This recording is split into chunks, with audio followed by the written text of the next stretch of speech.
Hey guys, welcome back to the channel. Andrew here with Ambient Endeavors, and if you've noticed, we've been doing a fair amount of Line 6 coverage on the channel the last month or two.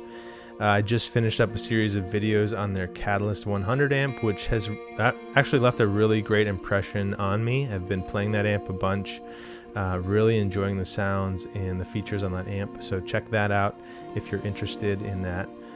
Today we're continuing with their POD GO Wireless.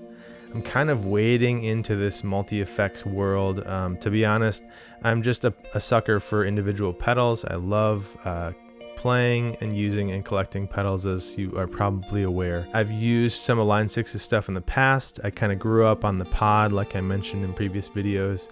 And so this recent iteration of their POD GO Wireless, I think, is a really cool starting point for me. And I'm excited to kind of walk through some of the things about it that I'm enjoying, that I'm finding useful, some of my favorite sounds and features. So we're going to do that in this video.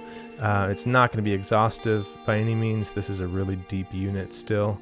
And so you can check out some other folks' videos that have covered more of like tutorials and deep dives into using this. But I've learned my way around a little bit, some of the features. I've made some presets and some sounds that I've liked. And I'm going to play through, some of those sounds and talk about some features, and we'll just explore kind of my initial impressions of the POD GO Wireless and see what you think. So the brief overview of the POD GO Wireless is it's the recent iteration of their pod unit. It's a great floorboard that is robust yet still fairly compact, but also really rugged. You get one volume or expression foot pedal and 8 stomp switches that you can do various functions with. You get a really nice big full color screen and graphical interface. It's fairly intuitive with how it's laid out, and navigation is pretty easy with the buttons on board. You don't have to remember a lot of different tricks or nuances to that to navigate around. I found within 5 or 10 minutes I was able to clip through some of the menus pretty well and get some sounds dialed in. The obvious advantage to this one is that you also get their wireless system. So there's a wireless transmitter that plugs right into your guitar jack, and then a receiver on the POD GO end that just allows you to negate having to use a cable, which is really cool.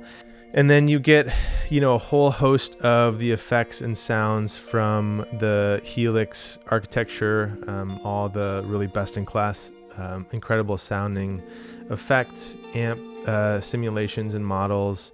I think there's some limitations to this specific model compared to the full-blown Helix or some of their more robust offerings, but I mean, there's something like 15 or 20 delays and a dozen or more reverbs. There's really a ton of effects to sift through, so I definitely didn't find it lacking in sounds. You can string those effects and amps together in chains. You can move things around through the navigation and the buttons and the screen and stuff on board.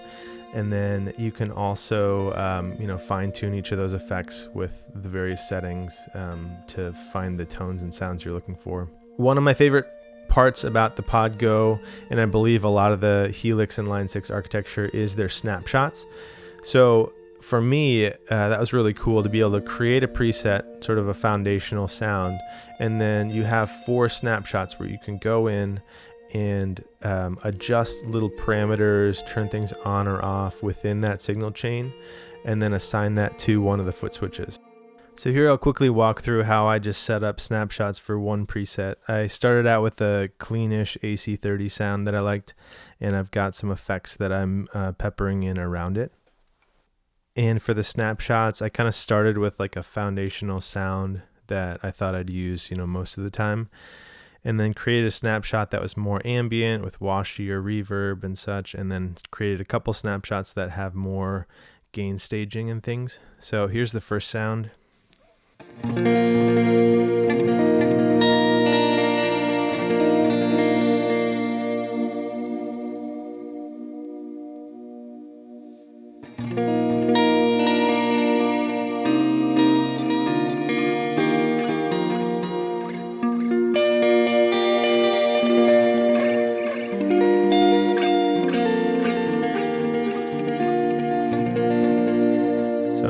this dynamic hall reverb,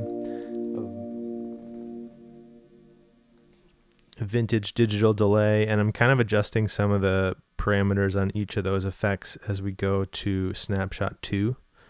So here's the first one, I'll toggle to the second one.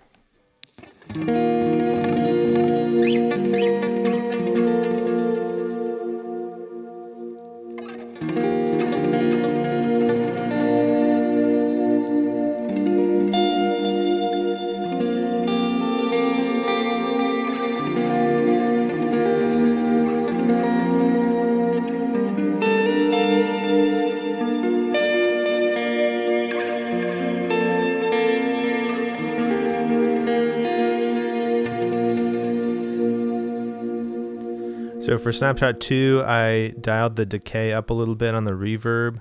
I also tucked the mix of the delay a little bit so that it's not so prominent to kind of create more of that atmosphere. But I thought the pairing of those would really cover a lot of bases for me in the types of settings I usually play. Kind of a always on thing. And then a big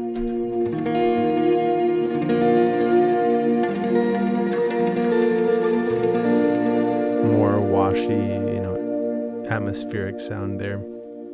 For the other two snapshots on this preset, I decided to do some gain staging stuff. So Snapshot 3, I'm engaging an overdrive pedal. The air apparent, and this one is in overdrive mode with the gain, where it's at.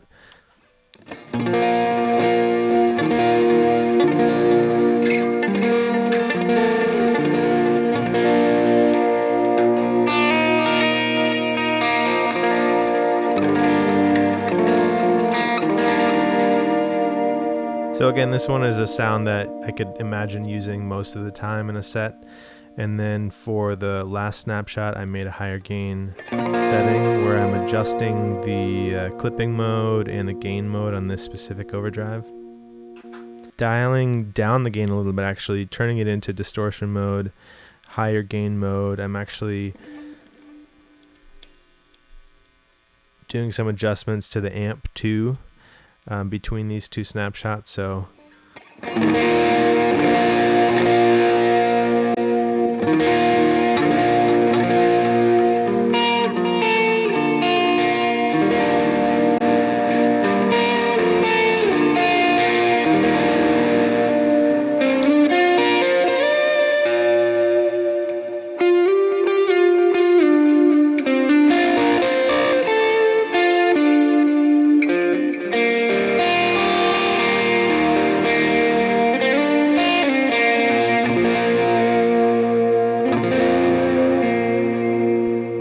So between all four of those snapshots, I could envision, getting a lot of the sounds that I'd use in a set, just right in that one preset.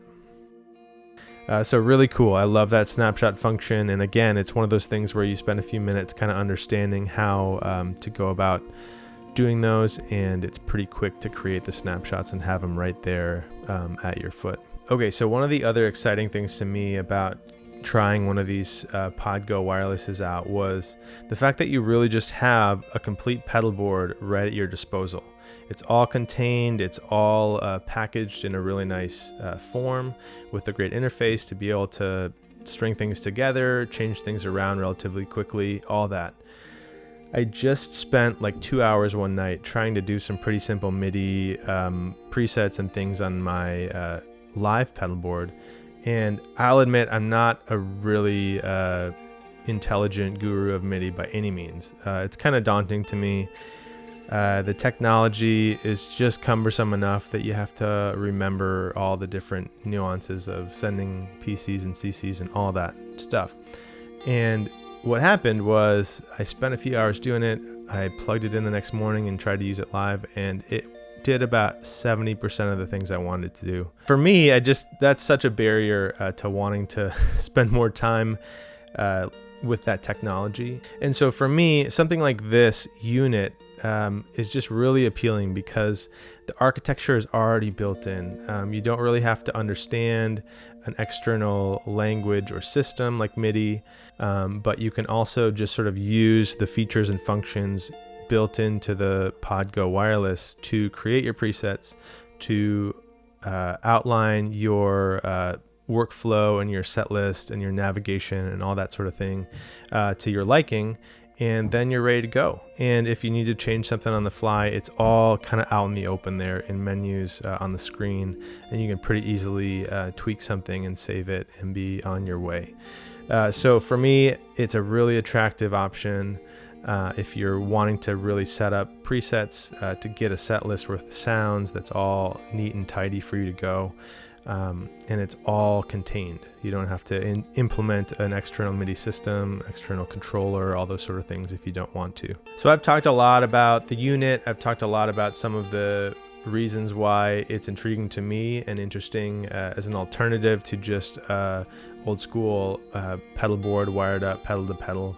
I still love that method. I'll probably continue using that live just because it's what I know and I've got that setup pretty honed.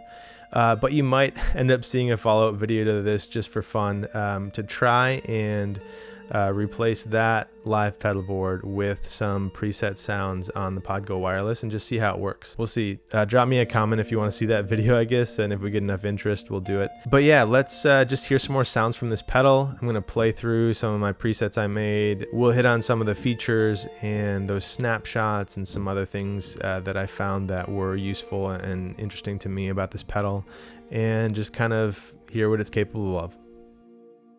So we're back at the floorboard here, checking out a couple presets I made, and we're going to kind of explore the way you can use the expression controller to automate some of the settings on your effects to create some cool real-time motion there.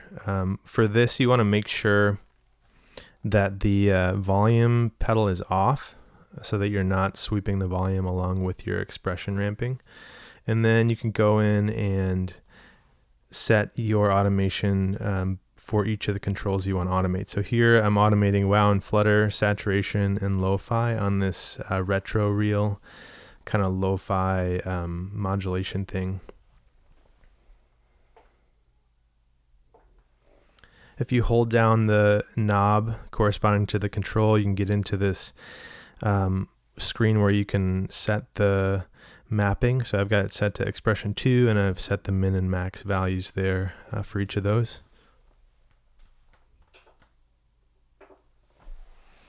And let's check out how it sounds.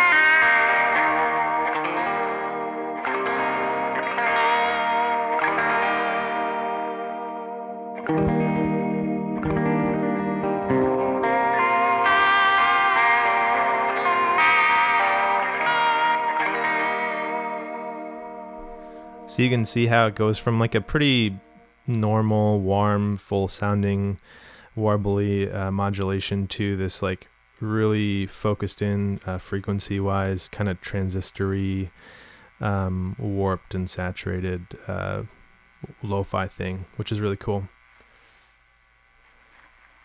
The other preset we're going to check out is what I'm calling trem wash, and here we're doing some automation with the speed intensity of the trem, and also dialing up the feedback of a tape delay to kind of create some near oscillation kind of delay feedback when the trem speed shifts.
Thanks again to Line6 for sending over this unit, for sending over the amp. It's been fun to play both of those the last month or two here. Thank you guys for checking out these videos. Please hit subscribe if you enjoy the content, follow along with the new videos that are coming out, and drop a comment or a question below about this unit, or let me know just your thoughts about these Pod and Helix and other Line6 units. Are you a user of Helix or Pod Go or any of the similar floor units? Do you have any interest in different features or sounds from these units? I'm always kind of interested in what you guys are playing and what you're interested in, and I know a lot of the audience here is probably at least familiar with Helix or HX Stomp or any of those units that have become pretty popular. So if there's something you'd like to see or a topic you'd like covered or a unit that you're really curious about, drop a comment, let me know, and we'll see how we can explore that in future videos. Take care.